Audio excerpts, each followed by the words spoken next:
Muy bien, hay muchísimas cosas pendientes en el Congreso de la República, hay también fechas límites, hay grandes reformas que se están viendo, analizando y se tienen que debatir, como el tema del sistema de pensiones.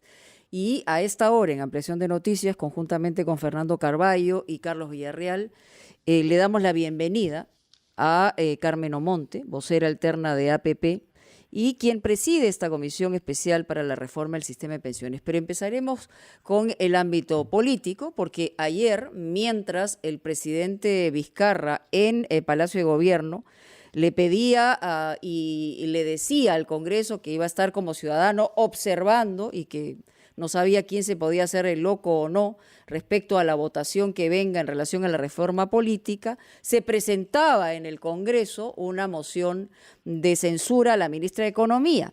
Entonces, sobre esa va mi primera pregunta, congresista Omonte. Ayer escuchábamos a Omar Chejade decir que APP no va a respaldar una moción de censura en ese sentido en el debate.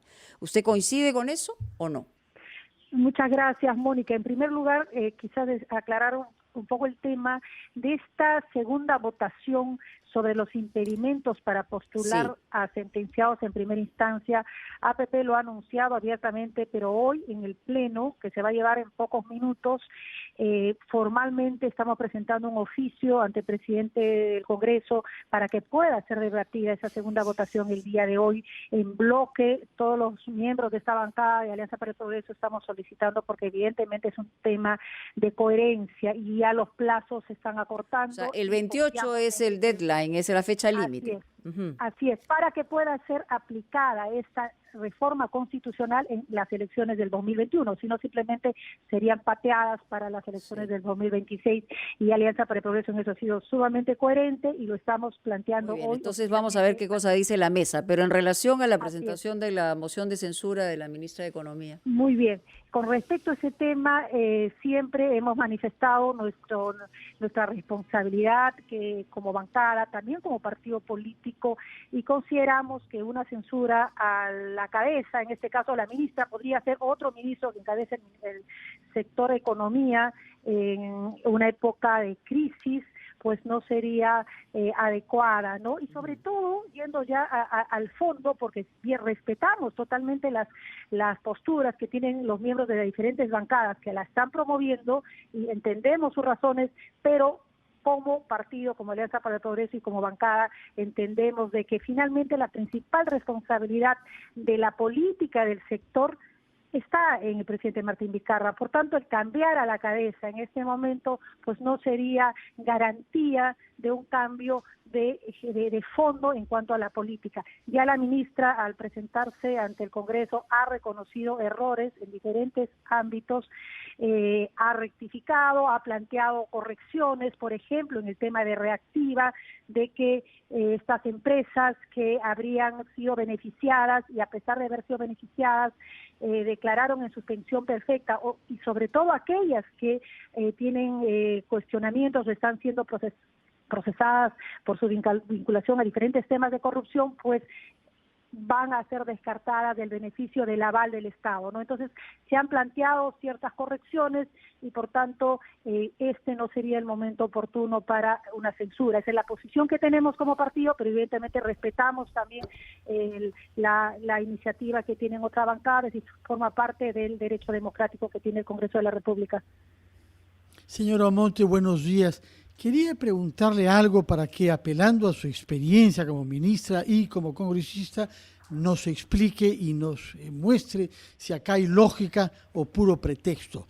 Cuando se preguntó al presidente del Congreso por qué habían tantas preguntas repetidas, 48 creo sobre 82, él dijo que había que preguntar 2 veces para ver si es que la ministra daba la misma respuesta y no estaba diciendo en buena cuenta cosas inexactas.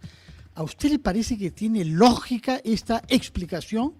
Preguntar 2 veces en momentos diferentes la misma pregunta para ver si se pesca en falta a la ministra.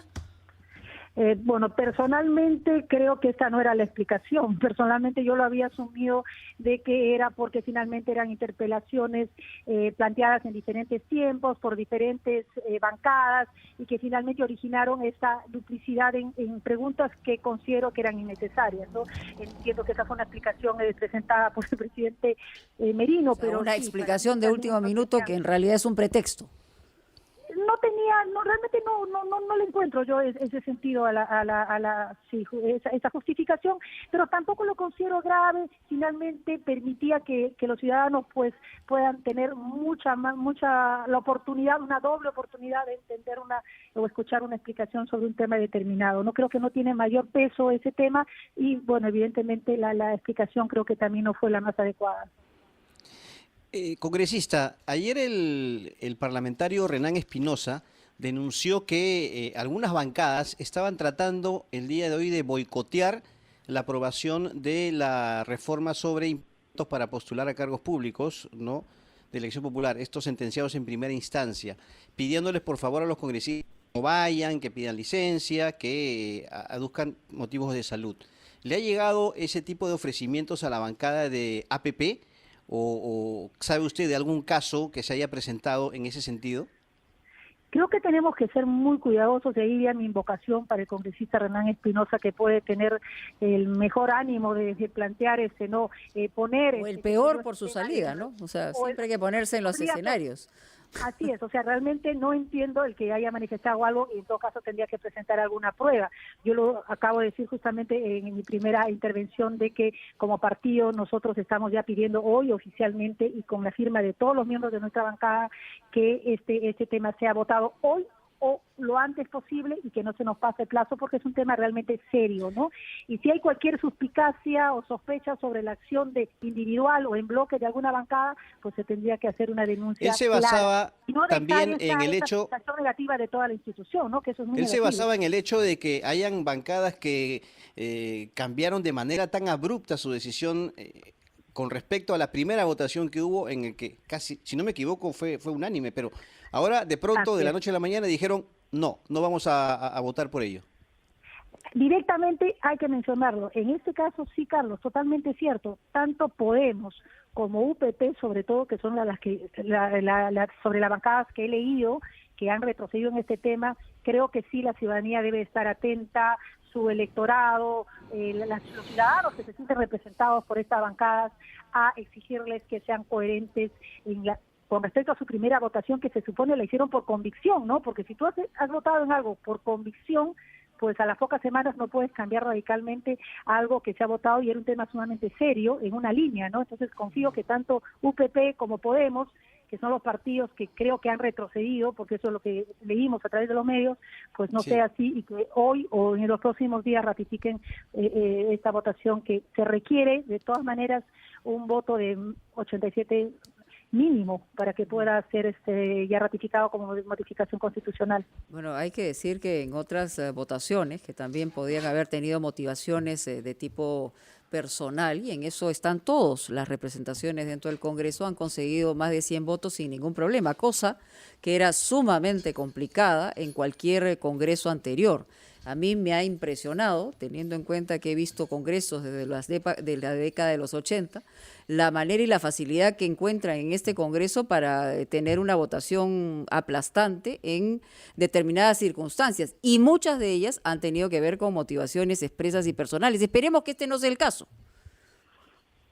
Yo resaltaría más bien el lado positivo de esta capacidad que está teniendo y que yo también por la experiencia que tengo anterior la veo con buenos ojos, porque mi análisis es en primer lugar de que la mayoría de los congresistas son congresistas con buena intención, con ganas de hacer las cosas bien. Se cometerán errores probablemente también, pero en general es un Congreso que no tiene tanta influencia de intereses externos, no hay una presión externa como lo han habido siempre en todos los congresos y que hacía que sea tan difícil conseguir una votación mayoritaria. En este caso yo veo bancadas con más ánimo, individualidades también con mayor ánimo de hacer las cosas correctamente, a pesar incluso de poder cometer errores, ¿no?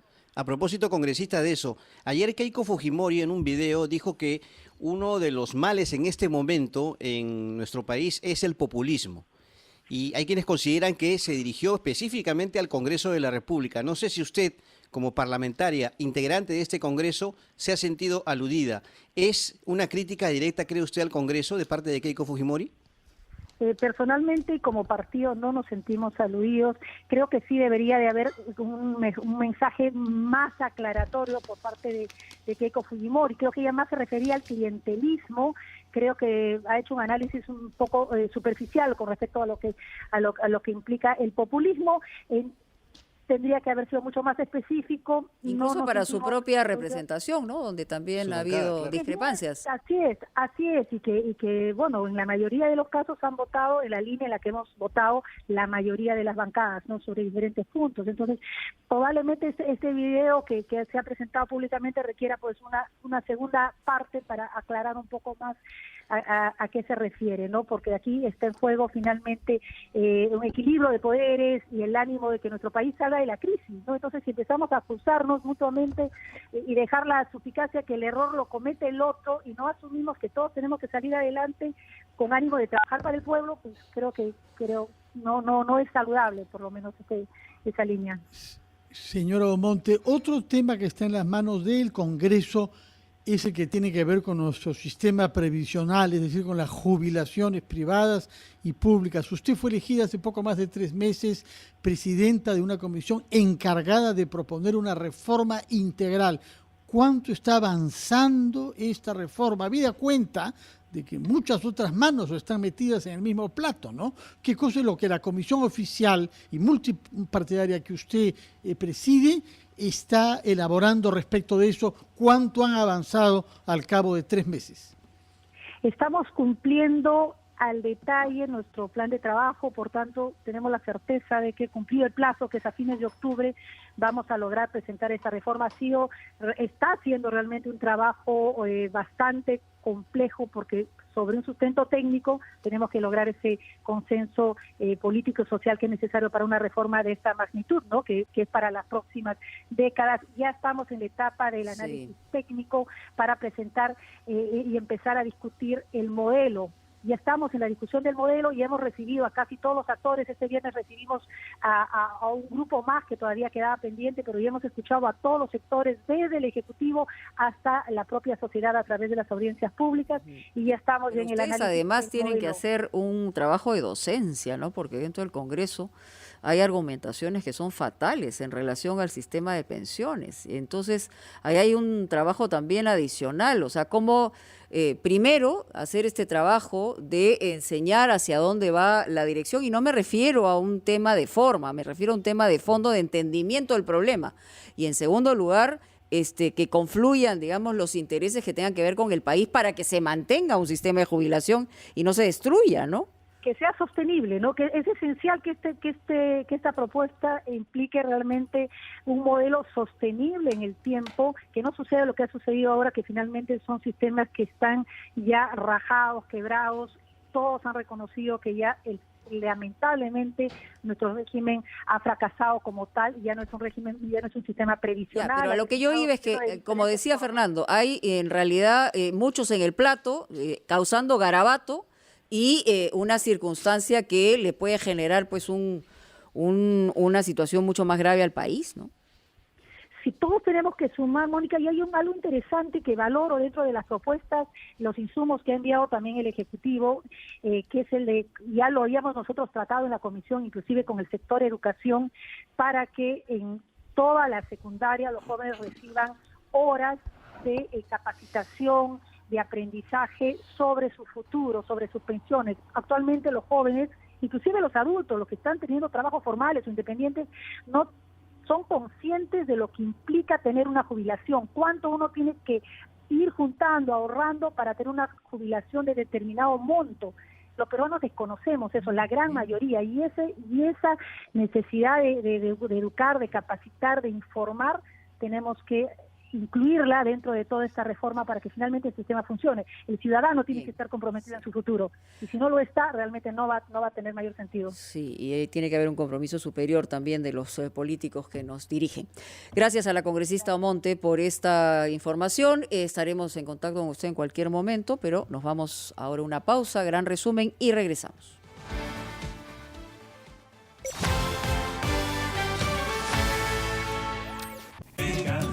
Es hora de parar la olla con el Inca Menú del ahorro de Inca Kola. Son las